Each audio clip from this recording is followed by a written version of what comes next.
गुरु की सूरतिया बाबा अरे सखिया रे अरे सखिया बाबा के चरनिया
खुश रहो कमलावती महारानी।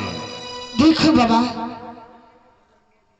नित्य दिन बालापन से मैं विष्णु भगवान के पुजारी हूँ, विष्णु के पूजा करती हूँ दिन रात। बशर्ते आज तक अभी तक नहीं एक का पुत्र नहीं पुत्री अभी तक नहीं हुआ बाबा। हे कमलावती, हाँ बाबा। यहाँ तक तुम तो साधु का शरण आया हो। साधुओं का शरण का यह नियम है। हाँ। तुम अपना शिक्षा ले लो और कंठी माला ले लो, इसके बाद में सारे कल्याण दुख दूर हो जाएगा। धन्य हो बाबा, धन्य हो।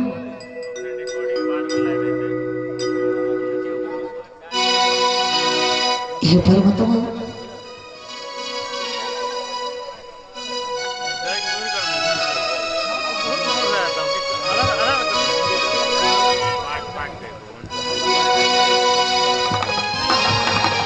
आगे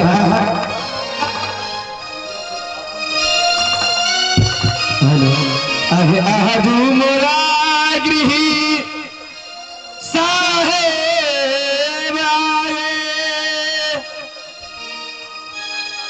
आए दीन दयाल है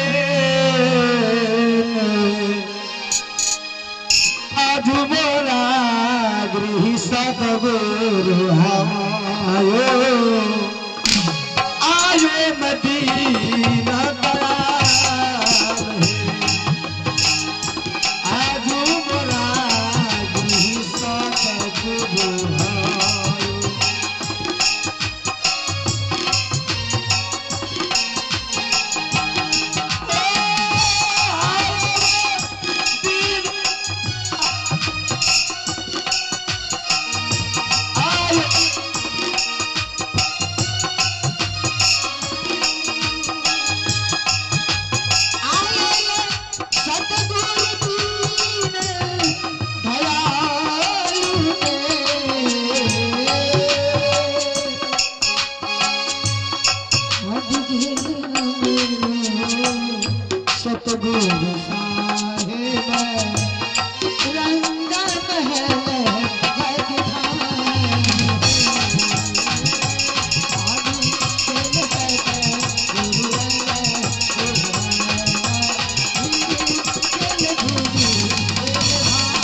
सदगुरु सारा नाम आई तामस ताजिए हो सदगुरु सारा नाम आई तामस ताजिए हो सदगुरु सारा नाम आई तामस ताजिए हो कामक भले बाबू हो सबके तन से त्यागिए हो कामक भले बाबू हो सबके तन से सदगुरु सारा नाम आई तामस त्यागिए हो सदगुरु सारा नाम आई तामस त्यागिए हो।